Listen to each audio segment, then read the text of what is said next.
একটা চা বানাও আমার জন্য। আছে না নাই?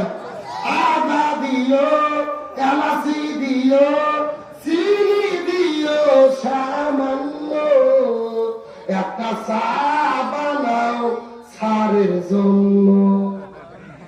স্যার বলুন নি, ডক্টর মোহাম্মদ ইউনূস হলো স্যার, আর নরেন্দ্র মোদী চাওয়ালা। ওর কিসের যোগ্যতা আছে? ডক্টর ইউনূসের পাশে বসার তার কোন যোগ্যতা নাই। গতকালকে তার প্রমাণ হয়েছে, সেই ঘরের মধ্যে বৈঠক হচ্ছে, মোদীর পেছনে একজন বসে আছে, ডক্টর ইউনূসের পেছনে কেউ নেই। কারণ কি? ডক্টর ইউনূসের সঙ্গে নরেন্দ্র মোদী ইংরেজিতে কথা বলতে পারেনি। ডক্টর ইউনূস ইংরেজিতে কথা বলে, নরেন্দ্র মোদী হা করে চেয়ে থাকে। তখন